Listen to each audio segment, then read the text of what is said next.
में तुम में खरे खम में सब में व्यापत राम। जैसे भगवान कहीं दिखते नहीं, उसी तरह बिहार में शराब की भी हालत है। आप प्रेम भाव से कहीं भी खोजिए तो आपको इवन बिहार विधान मंडल के कैंपस में भी आपको शराब की आपूर्ति हो जाएगी। विधान मंडल के चाहे एमएलसी या एमएलए, मैं नाम जानता हूं जहां पर प्रतिदिन उनके घर पर शराब की बोतलें खुलती है, वहां पर लोग बैठकर सामूहिक रूप से शराब पीते हैं। लेकिन मैं नाम लेना उचित नहीं समझता हूं, सत्तारूढ़ पार्टी से वो लोग जुड़े हुए लोग हैं। नमस्कार, आप हैं न्यूज़ स्पोर्ट नेशन पर। मैं आपके साथ अभिजीत सिंह। बिहार में शराबबंदी है और इसको लेकर लगातार विपक्ष हैं, वो तो सवाल खड़े करते ही हैं। अब सत्ता पक्ष के भी लोग हैं, वो सवाल खड़े करने लगे हैं कि इसको लेकर समीक्षा करनी चाहिए। तो वहीं बात करें तो आरजेडी के एमएलसी सुनील सिंह ने बड़ा बयान दे दिया है और कह रहे हैं कि शराब है वो सभी जगह मिलता है, अगर अभी आप चाहते हैं तो विधान सभा के परिसर में भी पहुंच जाएगा। और उन्होंने साफ तौर पर कहा है कि बिहार विधान मंडल के कई नेता एमएलसी हों या एमएलए हों, वो भी शराब पीते हैं। बड़ा खुलासा कर और कर रहे हैं कि नाम भी हमें मालूम है लेकिन नाम नहीं लेंगे, लेकिन शराबबंदी है वो पूरी तरह से फेल है। क्या कुछ करें आरजेडी एमएलसी सुनील सिंह, छोड़ जाते हैं उनके पूरे बयानों के साथ। वो तो बात मैंने कह दिया है, वो बात मैंने कर दिया। बोलिए, जल्दी बोलिए।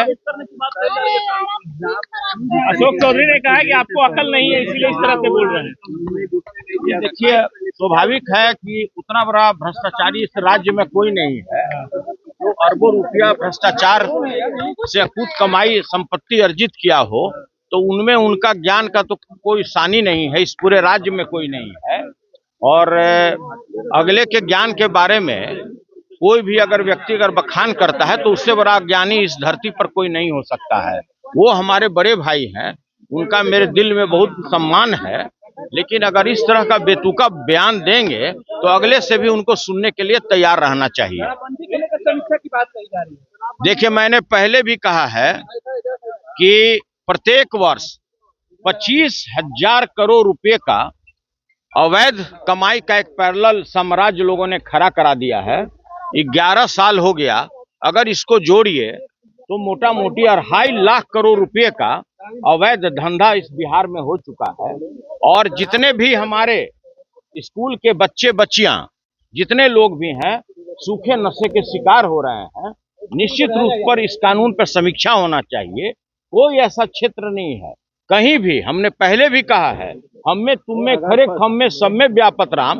जैसे भगवान कहीं दिखते नहीं, उसी तरह बिहार में शराब की भी हालत है।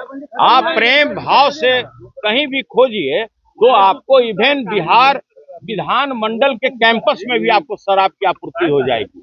और जितने भी हमारे नए नए लड़के हैं, युवा हैं, और ये भी समझने की जरूरत है कि पूरे बिहार का जो क्षेत्रफल है 94,000 किलोमीटर है। और अगर आप 20 पोस्ट, 25 पोस्ट, 40 चेक पोस्ट लगाए हैं तो इससे आप शराब नहीं रोक सकते हैं। इसलिए कि आपके जितना भी राज्य हैं, उत्तर प्रदेश, झारखंड, बंगाल, आपसे सटा हुआ है और कहीं भी शराबबंदी नहीं है।